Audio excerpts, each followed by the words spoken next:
Morning all.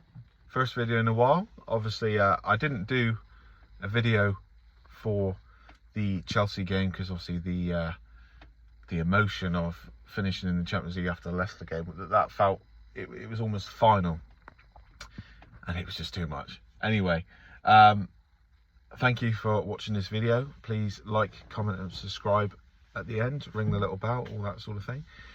Just a quick video on Sandro Tonali. Now, obviously, we were linked heavily with Nicolo Barella from Inter Milan last week. Those links have appeared and concluded to have no sort of weight behind them. I think it was just a bit of interest. We might have put the feelers out there for a 50 million bid.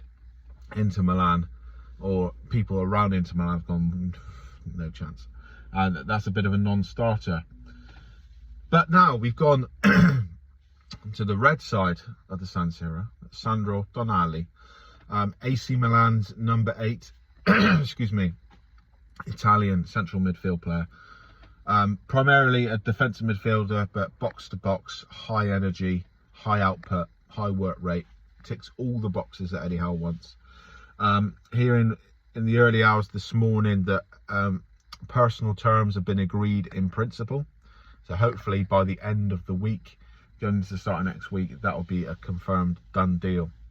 Now, I'm not going to pretend like I know everything about Sandro Tonali. I don't know the stats. I know he's an Italian international. I've heard rumours that he might be playing for the under-21s in the summer. But from what I did watch AC Milan a couple of times in the Champions League, primarily the second leg of the semi-final, where AC Milan overall looked a bit lackluster, but I didn't even know who he was from when I saw, obviously on Sky Sports and on the internet, that we were linked with this guy yesterday morning, Tuesday night. I thought, I recognise him. Then I saw clips of him running with the ball with number 8 on his back. I was like, that's him. I remember him from that game because he was a bright spark, tackler. He's one of these defensive midfielders who makes a tackle and doesn't just play the easy option, giving it to the nearest player. He makes a tackle and tries to drive forward, surge forward, truck the ball up like a back rower in rugby. Gets us up the pitch.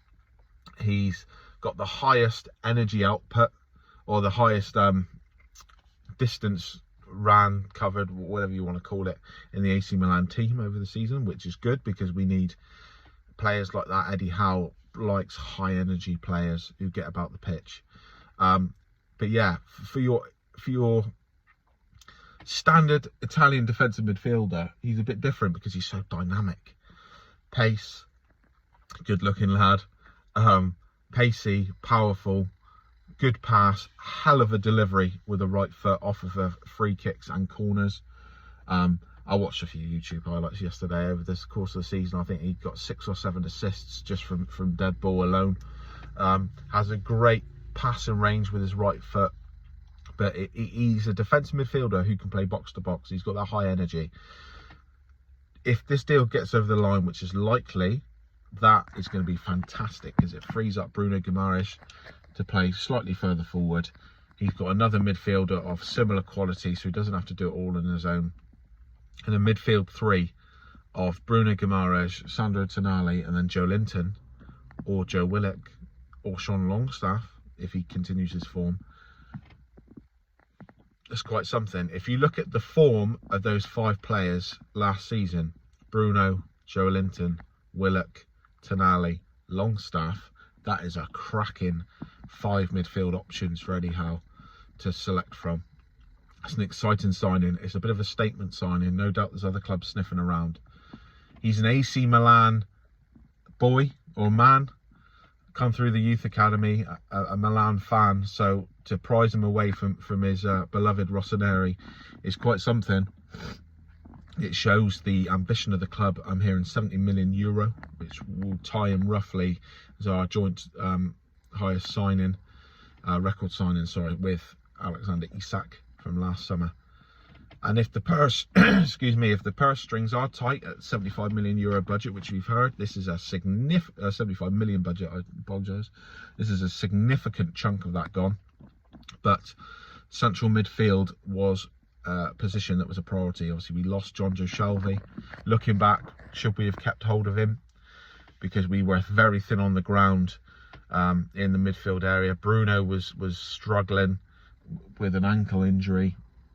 Sean Longstaff got injured for a bit. Willett got injured. Joe Linton was having to be pushed up the pitch due to injuries further up. So it's a significant signing. Hopefully he can get over the line. Like I said, I'm not going to pretend to be an expert on this guy or the Italian League, Serie A. I don't really watch it. I only watch AC Milan in the Champions League. I don't really watch Inter or Juve. I've seen a few Roma games here and there, but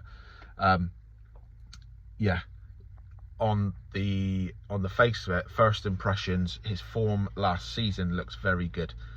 I just love how, for a defensive midfielder, he's so mobile, can get box to box, can score the odd goal. His delivery is brilliant, his passing's brilliant, good tackler.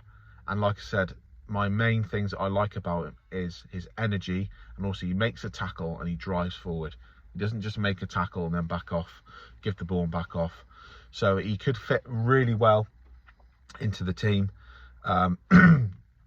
David Ornstein, I believe that's his name, is one of the most reliable sources from The Athletic. He's come out and say that he's Eddie Howe's, that Tonali was Eddie Howe's #1 midfield target.